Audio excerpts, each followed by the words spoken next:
ভুল করেও আপনার কুরবানির গোশত ২ জন ব্যক্তিকে দিবেন না। ২ জন ব্যক্তিকে আপনার কুরবানির গোশত দিলে আপনার কুরবানিটা বাতিল বলে গণ্য হয়ে যাবে।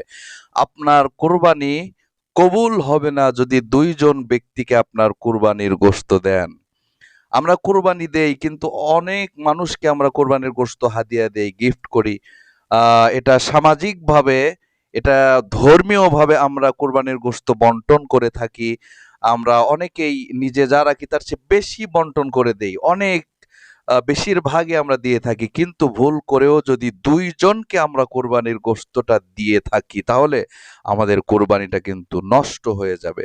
নাম্বার ১ নাম্বার, আমরা যদি কোরবানির পশুটাকে সাইজ করে গোশত কেটে নেওয়ার জন্য কোনো কসাই বা যারা গরিব আছে আশেপাশে সমাজের, তাদের দিয়ে যদি আমরা কোরবানির পশুর গোশতগুলো সাইজ করে নেই, কেটে নেই এবং সেই কেটে নেওয়ার বদলা হিসাবে সেই পশুর কোরবানির গোশত আমরা তাদেরকে দেই, তাহলে আপনার কোরবানি বাতিল হয়ে যাবে, নষ্ট হয়ে যাবে। খেয়াল রাখতে হবে এজন্য। আপনার আমার কোরবানি জবাই করার পরে, কোরবানি করার পরে কোরবানিটা সাইজ করে কেটে নেওয়ার জন্য কসাই বা যারা কোরবানি দেয় নাই গরিব মানুষ তাদের যদি ব্যবহার করে থাকি, তাদেরকে উজরত দিতে হবে হলো টাকার মাধ্যমে।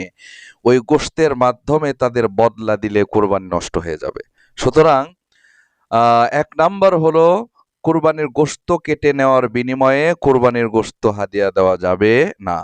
২ নাম্বার হলো যার মাধ্যমে আপনার কোরবানিটা জবাই করে নিবেন, সেই জবেহ করার বদলা হিসেবে কোরবানির গোশত আপনি যদি দেন তাহলে আপনার কোরবানিটা নষ্ট হয়ে যাবে, কোরবানিটা বাতিল হয়ে যাবে। অনেক সময় আছে যে হুজুর কোরবানি জবাই করে দিয়েছে সেই হুজুরকে একটু গোশত দিয়ে দেওয়া হয় যেন সেই জবাই করার বদলা বা বিনিময় শোধ হয়ে যায়। না, এমনটা নয়। কোরবানি যিনি জবাই করবেন তাকে অর্থের বিনিময়ে তার বদলা দিতে হবে।